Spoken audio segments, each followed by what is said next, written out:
നമുക്ക് ഇപ്പൊ എല്ലാ റോളുകളും ചെയ്യും. തെങ്ങറ്റക്കാരൻ, ചായക്കടക്കാരൻ, പൊട്ടൻ, മണ്ണൂതി.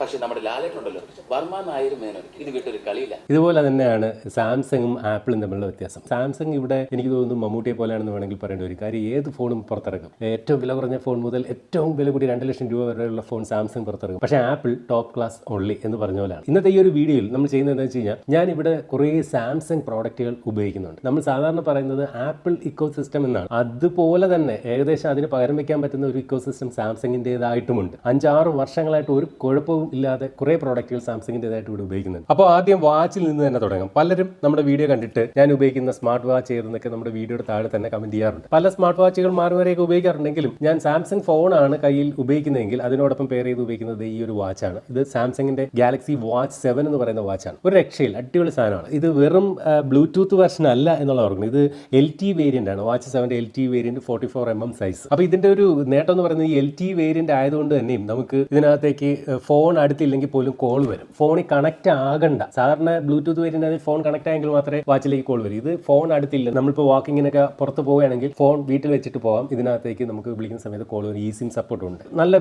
ക്വാളിറ്റി ഉള്ള ഡിസ്പ്ലേ ആണ്. വലിയ ഒരു ഡിസ്പ്ലേ സൈസ് ആണ്. അതുപോലെ ഇതിന്റെ ആ ഒരു സ്ട്രാപ്പ് ആയാലും കാര്യങ്ങളായാലും പിന്നെ നമ്മുടെ കയ്യിൽ കെട്ടിക്കഴിഞ്ഞാൽ ഉള്ളൊരു ഫീൽ ആയാലും കാണാനുള്ള ഒരു ലുക്ക് വൈസ് ആയാലും എല്ലാം വാച്ച് 7 എനിക്ക് ഭയങ്കരമായിട്ട് ഇഷ്ടപ്പെട്ടു. അതുപോലെ എനിക്കൊരു കാര്യം പറയാണ്ട്, സാംസങ്ങിൻ്റെയൊക്കെ സ്മാർട്ട് വാച്ച് മേടിക്കുന്നെങ്കിൽ ഏറ്റവും ലേറ്റസ്റ്റ് വേരിയന്റ് പൈസ ഉണ്ടെങ്കിൽ മാത്രമേ മേടിക്കാവൂ. 1-2 വർഷം കഴിയുമ്പോഴത്തേക്ക് ഇതിന്റെ പ്രൈസ് കൂടും. ഇപ്പോൾ ഏറ്റവും ലേറ്റസ്റ്റ് വന്നിരിക്കുന്ന വാച്ച് 9ഉം വാച്ച് അൾട്ര 2 ആണ്. വാച്ച് 9 ജസ്റ്റ് ഇപ്പോൾ റിലീസ് ആയതേ ഉള്ളൂ. 1 വർഷം പഴക്കമുള്ള മോഡൽ വാങ്ങിക്കഴിഞ്ഞാൽ നമുക്ക് ഒരുപാട് പൈസ കുറച്ച് നമുക്ക് ലഭിക്കും. ഇപ്പോൾ ഉദാഹരണത്തിന് ഈ ഒരു വാച്ച് 7 തന്നെ ഏകദേശം 40,000 രൂപയ്ക്ക് അടുത്ത് ലോഞ്ച് ചെയ്ത ഒരു പ്രോഡക്റ്റ് ആണ്. ഞാനിത് വാങ്ങുമ്പോൾ 15,988. ഇപ്പോൾ ഞാൻ ഈ വീഡിയോ ചെയ്യുന്ന സമയത്ത് ആ ഒരു പ്രൈസാണ് കാണുന്നത്. ഏകദേശം ആ ഒരു പ്രൈസിൽ നമുക്ക് വാങ്ങാൻ പറ്റിയിട്ടുണ്ട്. അടുത്തായിട്ട് ഞാൻ ഉപയോഗിക്കുന്ന ഫോൺ സാംസങ്ങിന്റെ C Flip 7 എന്ന് പറയുന്ന ഫോണാണ്. കഴിഞ്ഞ ഒരു വർഷം ഏകദേശം എൻ്റെ കയ്യിൽ കൂടുതൽ സമയം ഉണ്ടായിരുന്ന ഞാൻ ഉപയോഗിച്ച ഫോൺ എന്ന് പറയുന്നത് ഈ ഒരു C Flip 7 ആണ്. ഇത് ഉപയോഗിക്കാനുള്ള കാരണം എന്ന് പറയുന്നത് ഇതിൻ്റെ ഈ കോമ്പാക്ട് സൈസ് തന്നെ. അതൊക്കെ വളരെ ചെറുതാണ്. അപ്പോൾ ഇതെല്ലാം തികഞ്ഞൊരു ഫോണൊന്നും അർത്ഥമില്ല. കാരണം ഞാൻ മിക്കപ്പോഴും 2 ഫോണുകൾ കൊണ്ടെടുക്കും. ഇപ്പോൾ ഐഫോൺ ഒരു പോക്കറ്റിൽ കാണും. iPhone 17 Pro ഒരു പോക്കറ്റിൽ ഉണ്ടായിരുന്നു. കാരണം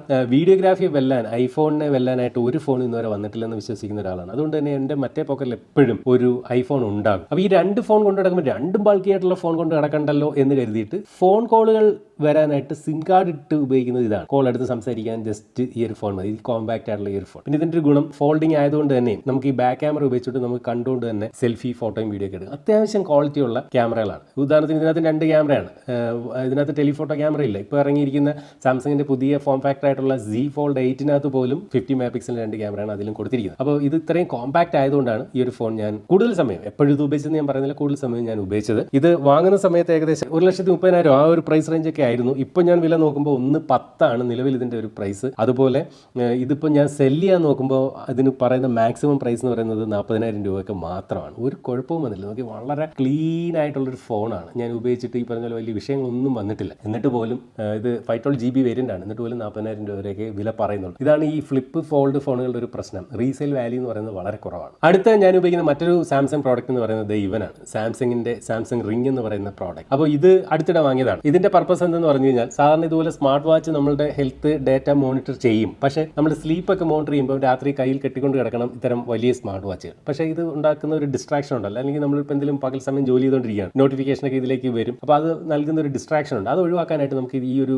റിംഗ് ഉപയോഗിക്കാം. ഇതിനകത്താകുമ്പോൾ യാതൊരുവിധ നോട്ടിഫിക്കേഷൻ വരത്തില്ല, യാതൊരുവിധ വൈബ്രേഷൻ പോലും ഇല്ല. അപ്പോൾ നമ്മൾ ഉറങ്ങുമ്പോഴൊക്കെ കൃത്യമായിട്ട് നമ്മുടെ സ്ലീപ്പ് ഡേറ്റയൊക്കെ മോണിറ്റർ ചെയ്യും, ഹാർട്ട് റേറ്റ് മോണിറ്റർ ചെയ്യും, നമ്മുടെ സ്ട്രെസ് മോണിറ്റർ ചെയ്യും, ഹാർട്ട് റേറ്റ് വേരിയബിലിറ്റി മോണിറ്റർ ചെയ്യും, അതുപോലെ ബ്ലഡ് ഓക്സിജൻ ലെവൽ മോണിറ്റർ ചെയ്യും. അങ്ങനെ നിരവധി നമ്പർ ഓഫ് സ്റ്റെപ്പ് മോണിറ്റർ ചെയ്യും. ഭയങ്കര ആക്യുറേറ്റ് ഒന്നുമല്ല. 100-ൽ 95 മാർക്ക് ആക്യുറസിക്ക് വേണമെങ്കിൽ കൊടുക്കുക, അല്ലെങ്കിൽ 90 മാർക്കിന് മേലിൽ എന്തായാലും ആക്യുറസിക്ക് കൊടുക്കുക. അപ്പോൾ ഇത് ഭയങ്കരമായിട്ട് യൂസ്ഫുൾ ആണ് നമ്മുടെ ഒരു ഹെൽത്ത് പാരാമീറ്റേഴ്സ് മോണിറ്റർ ചെയ്യാനായിട്ട്. എന്ന് വെച്ച് നമ്മളൊരു ഹെൽത്തി ആയിട്ടിരിക്കുന്ന ആൾ കൂടുതൽ ഹെൽത്തി ആയിട്ട് ഇരിക്കാൻ എന്തൊക്കെ കാര്യങ്ങളിൽ ശ്രദ്ധ ചെലുത്തണം എന്ന് ഈ ഒരു ഹെൽത്ത് റിംഗ് യൂസ് ചെയ്താൽ നമുക്ക് മനസ്സിലാവും. അപ്പോൾ ഉദാഹരണത്തിന് നമ്മൾ ഒരു ദിവസം വളരെ കുറച്ചേ നമ്മുടെ ശരീരം അനങ്ങുന്നുള്ളൂ, ഒരുപാട് നടത്തമൊന്നും ഇല്ലെങ്കിൽ അത് കൃത്യമായിട്ട് നമ്മെ കാണിച്ചു തരുന്നു. അപ്പോൾ നമുക്ക് കൂടുതൽ നടക്കാനും ആക്റ്റീവായിട്ട് ഇരിക്കാനും നമുക്ക് തോന്നും. അങ്ങനെയുള്ള പല പല കാര്യങ്ങളും ചെയ്യാൻ എന്തായാലും എനിക്ക് ഈ ഒരു ഡിവൈസ് ഉപയോഗപ്രദമായി. അപ്പോൾ ഇതും ഈ പറഞ്ഞ പോലെ ഓവർ പ്രൈസ്ഡ് ആണ്. ഇതിൻ്റെ പ്രൈസ് എന്ന് പറയുന്നത് 40,000 രൂപ 39,000 രൂപയാണ് ഇതിൻ്റെ ആക്ച്വൽ പ്രൈസ്. പക്ഷേ ഈ പറഞ്ഞ പോലെ എനിക്ക് ഓഫറിൽ ഏകദേശം 20,000 രൂപ വരെ ഇതിൻ്റെ വില താന്നിരുന്നു ചില സമയങ്ങളിൽ. ഇന്ന് ഞാൻ വീഡിയോ ചെയ്യുന്നതിൻ്റെ ഭാഗത്ത് നോക്കുമ്പോൾ വീണ്ടും 39,000 രൂപയാണ് കാണിക്കുന്നത്. ഇതിന് ഫ്ലക്ച്വേറ്റിംഗ് ആണ്. അപ്പോൾ ഈ പറഞ്ഞ ഓഫർ സമയത്തൊക്കെ 20,000 രൂപയ്ക്കൊക്കെ വരും. ഈ ഒരു റിങ്ങിൻ്റെ ഒരു പ്രത്യേകത എന്താണെന്ന് ചോദിച്ചു കഴിഞ്ഞാൽ ഇതിനകത്ത് സബ്സ്ക്രിപ്ഷൻ ചാർജ് ഒന്നുമില്ല, ഇയർലി സബ്സ്ക്രിപ്ഷൻ ഒന്നുമില്ല. ഓറ റിങ്, അൾട്രാ ഹ്യൂമൻ എന്നൊക്കെ പറഞ്ഞിട്ട് ഇതുപോലെ ഹെൽത്ത് മോണിറ്റർ ചെയ്യുന്ന റിങ്ങുകളുണ്ട്. പക്ഷേ അതിൽ പലതിലും ഈ പറയുന്ന ഇയർലി നമ്മൾ സബ്സ്ക്രിപ്ഷൻ റിന്യൂവലൊക്കെ ചെയ്യണം. ആ കണക്കിന് സാംസങ്ങിൻ്റെ ഈ ഒരു റിങ്ങിന് അങ്ങനെയുള്ള പ്രശ്നം ഇല്ല എന്നുള്ളതാണ് ഒരു വലിയ നേട്ടം. അടുത്തായിട്ടുള്ള സാംസങ് ഇക്കോസിസ്റ്റത്തിൽ ഞാൻ ഉപയോഗിക്കുന്ന മറ്റൊരു പ്രോഡക്റ്റ് സാംസങ്ങിൻ്റെ ട്രൂ വയർലെസ് ഹെഡ്സെറ്റ് ആയിട്ടുള്ള സാംസങ് ബഡ്സ് 4 Pro. ഇത് നമ്മുടെ S26 അൾട്രയോടൊപ്പം ഒക്കെ ലോഞ്ച് ചെയ്തൊരു പ്രോഡക്റ്റാണ്. ആ സമയത്ത് തന്നെ ഞാൻ മേടിച്ചതാണ്. ഞാൻ നിങ്ങളെ വീഡിയോ ചെയ്ത് പരിചയപ്പെടുത്തുകയും ചെയ്തു. എനിക്ക് ഭയങ്കരമായിട്ട് ഇഷ്ടപ്പെട്ടു. ഈ ഒരു ബഡ്സ് 3 Pro വരെയുള്ള ഡിസൈൻ ഒന്നും എനിക്ക് ഭയങ്കരമായിട്ടൊന്നും ഇഷ്ടപ്പെട്ടില്ല. പക്ഷേ ബഡ്സ് 4 Pro ഞാൻ വാങ്ങാനുള്ള പ്രധാന കാരണം നോക്കി ആപ്പിൾ എയർപോഡ് പോലെ ഇരിക്കുകയാണ്. എയർപോഡ് പ്രോ പോലെ ഇരിക്കുകയാണ് ഡിസൈൻ വൈസ്. ക്വാളിറ്റി വൈസ് ഏതാണ്ട് അതിനോടൊക്കെ അടുത്ത് നിൽക്കുന്നുണ്ട്. നമുക്ക് ആപ്പിൾ എയർപോഡ് പ്രോയ്ക്കോടൊപ്പം തോളോട് തോൾ ചേർന്ന് നിന്ന് മത്സരിക്കാൻ കേപ്പബിൾ ആയിട്ടുള്ള ഒരു ഇയർബഡ് അങ്ങനെ സാംസങ് പുറത്തിറക്കിയിരിക്കുന്നു. ഡിസൈൻ വൈസിൽ നോക്കി കറക്റ്റ് ഡിറ്റോ അതുപോലെ നമുക്ക് തോന്നും ബാക്ക് സൈഡ് കണ്ടില്ല. പക്ഷേ ഫ്രണ്ടിൽ മാത്രമേ ചെറിയ വ്യത്യാസമുള്ളൂ. എയർപോഡ് പോലെ തന്നെ ഇരിക്കുകയാണ്. അതിന്റെ കംഫർട്ട് ആയാലും എല്ലാ കാര്യങ്ങളിലും ഏകദേശം ആപ്പിൾ എയർപോഡ് പ്രോയോട് സൗണ്ട് ക്വാളിറ്റിയിലും എല്ലാം അടുത്ത് നിൽക്കുന്നു. ഇതിന്റെ പ്രൈസ് എന്ന് പറയുന്നത് ഇത് ഈ പറഞ്ഞ ലോഞ്ച് ചെയ്തേ ഉള്ളൂ, 1 year ആയി വരുന്നതേ ഉള്ളൂ. അതുകൊണ്ട് തന്നെ ഇപ്പോഴും ലോഞ്ച് പ്രൈസ് തന്നെയാണ്, കുറഞ്ഞിട്ടില്ല. 23,000 രൂപയാണ്. ഒരു വർഷം കൂടെ ഒക്കെ കാത്തിരുന്നാൽ ഇതിന്റെ പ്രൈസും ഒക്കെ താരും. അടുത്ത ജനറേഷൻ വരുമ്പോൾ ഇത് വാങ്ങാൻ നിന്ന് കഴിഞ്ഞാൽ എനിക്ക് തോന്നുന്നു കുറേ നല്ല രീതിയിൽ ഇതിന് മിക്കവാറും ഒരു പകുതിയോളം പ്രൈസ് കുറയാൻ സാധ്യത കാണും. അടുത്തായിട്ട് ഞാൻ ഉപയോഗിക്കുന്ന സാംസങ്ങിന്റെ മറ്റൊരു പ്രോഡക്റ്റ് ആണ് സാംസങ്ങിന്റെ tab. Samsung tab S7 Plus എന്നാണ് ഈ ഒരു മോഡലിന്റെ പേര്. അപ്പോൾ നിലവിൽ S11 സീരീസ് റൺ ചെയ്യാണ്. അപ്പോൾ ഏകദേശം 5 വർഷമായി ഈ ഒരു S7 Plus ഞാൻ ഉപയോഗിക്കാൻ തുടങ്ങിയിട്ട്.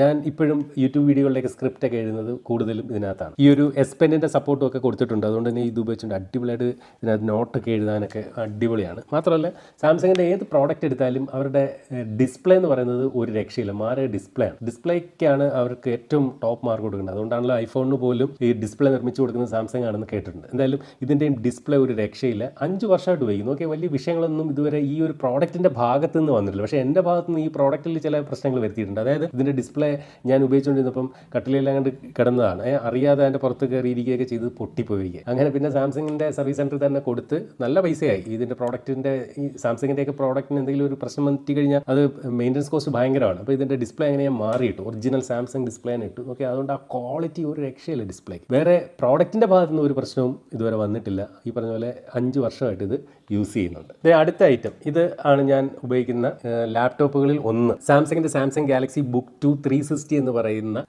ലാപ്ടോപ്പ്. ഇതിന്റെ ഗുണം എന്ന് പറയുന്നത് ഇതൊരു ഒന്നാമത് ടച്ച് സ്ക്രീനാണ്, കണ്ടില്ലേ, ടച്ചാണ്. അതുപോലെ തന്നെ നമുക്കിത് പേര് സൂചിപ്പിക്കുന്ന പോലെ തന്നെ 360 ഡിഗ്രി നമുക്ക് റൊട്ടേറ്റ് ചെയ്ത് ഒരു ടാബ്ലറ്റ് മോഡിൽ നമുക്ക് വേണമെങ്കിൽ ഇതുപോലെ യൂസ് ചെയ്യാം. ഇതിനകത്തും S Penന്റെ സപ്പോർട്ടുണ്ട്. അതിപ്പോൾ നമുക്ക് ഈ ഒരു ടാബിനോടൊപ്പം ഞാൻ ഉപയോഗിക്കുന്ന S Pen ഉണ്ടല്ലോ, അത് തന്നെ ഇതിനകത്ത് യൂസ് ചെയ്യാം. അപ്പോൾ ഞാൻ ആക്ച്വലി എനിക്ക് തോന്നുന്നു ഇതിൻ്റെ കൂടെ ഈ ഒരു ലാപ്ടോപ്പിനോടൊപ്പം തന്നെ പെൻ വന്നിരുന്നു. അത് മിസ്പ്ലേസ്ഡ് ആയി പോയതാണെന്ന് തോന്നുന്നു. എന്തായാലും ഈ ഒരു ടാബിൻ്റെ പെൻ യൂസ് ചെയ്യാൻ പറ്റുന്നുണ്ട്. വേണമെങ്കിൽ ഈ ഒരു പെന്നോടൊപ്പം ഉപയോഗിച്ച് എഴുതാനൊക്കെ സാധിക്കുന്നുണ്ട്. അപ്പോൾ ഇതൊരു ലാപ്ടോപ്പ് കണക്കെയും ഉപയോഗിക്കാം, അതുപോലെ ഈ പറഞ്ഞ ടാബ്ലറ്റ് കണക്കെയും ഉപയോഗിക്കാം. അപ്പോൾ ഇതിനകത്ത് 12th Gen i7 പ്രോസറാണ്, 16 GB Ram ഉണ്ട്. അന്ന് ഈ ഒരു പ്രോഡക്റ്റ് എൻ്റെ കയ്യിലേക്ക് വരുന്ന സമയത്ത് ഇതിൻ്റെ വില എന്ന് പറയുന്നത് ഏകദേശം 1,06,000 രൂപയ്ക്ക് അടുത്താണ്. അപ്പോൾ ഇപ്പോഴൊക്കെ ഈ പ്രോഡക്റ്റ് കിട്ടാൻ പോലും ഉണ്ടോ എന്നുള്ള കാര്യത്തിൽ സംശയമുണ്ട്. കുറേ വർഷങ്ങളായല്ലോ ഈ പ്രോഡക്റ്റ്, പക്ഷേ അന്നോട്ട് ഇന്ന് വരെ ഉപയോഗിക്കുന്നുണ്ട്. അതുപോലെ ഇതിൻ്റെ ഡിസ്പ്ലേയും ഈ പറഞ്ഞ പോലെ ഒരു രക്ഷയില്ല, കിടിലൻ ഡിസ്പ്ലേ ആണ്.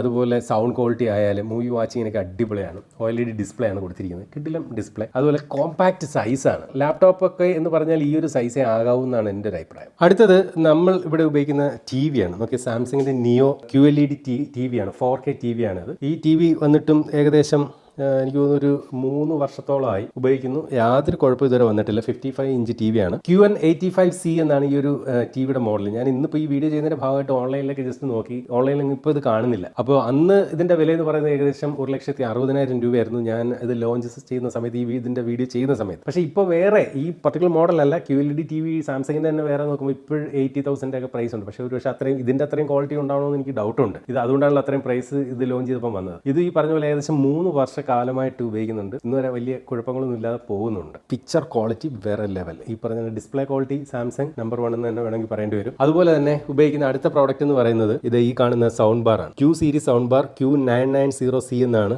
ഇതിന്റെ മോഡലിന്റെ പേര്. 2023 എഡിഷൻ ആണ്. അപ്പോൾ ഈ ടി വിയും ആ 2023 ഇത് രണ്ടും കൂടെ ഒരുമിച്ചാണ് അന്ന് വന്നത്. അപ്പോൾ ഇതിന്റെ പ്രത്യേകത എന്ന് പറയുന്നത് വയർലെസ് ഡോൾബി അറ്റ്മോസ് സപ്പോർട്ട് ഉണ്ട്. അതുപോലെ 11.1.4 ചാനൽ സൗണ്ട് ആണ്. Q സിംഫണി സപ്പോർട്ടും ഒക്കെ ഉണ്ട്. കിഡിലിൻ സൗണ്ട് ഔട്ട് ആണ്. ഇതിനോടൊപ്പം ബാക്കിൽ 2 സ്പീക്കറുകൾ ഇതുപോലെ നമുക്ക് ഇതിൻ്റെ ഓടൊപ്പം തന്നെ വരുന്നത്. അപ്പോൾ ഇവയാണ് നമ്മളിവിടെ ഉപയോഗിക്കുന്ന സാംസങ്ങിൻ്റെ വ്യത്യസ്തങ്ങളായിട്ടുള്ള പ്രോഡക്റ്റുകൾ. ഞാനിപ്പോൾ ഈ ഉപയോഗിച്ചുകൊണ്ടിരിക്കുന്ന സാംസങ് സി ഫ്ലിപ്പ് 7 ഉണ്ടല്ലോ, ഇത് മാറാൻ സമയമായി. അപ്പോൾ ഇത് മാറിയിട്ട് സാംസങ്ങിൻ്റെ ഒരു പുതിയ ഫോണിലോട്ട് മാറും. അത് ഏത് ഫോണാണെന്നല്ലേ അല്ലേ, അത് സസ്പെൻസ് ആയിട്ട് തന്നെ നിൽക്കട്ടെ. എന്തായാലും അതിനെക്കുറിച്ചുള്ള ഡീറ്റെയിൽ ആയിട്ട് വീഡിയോ നമ്മുടെ ചാനൽ തന്നെ വരും. നിങ്ങൾ ചെയ്യേണ്ട ഒറ്റ കാര്യം മാത്രം നമ്മുടെ ചാനൽ സബ്സ്ക്രൈബ് ചെയ്ത് പിന്തുടരുക.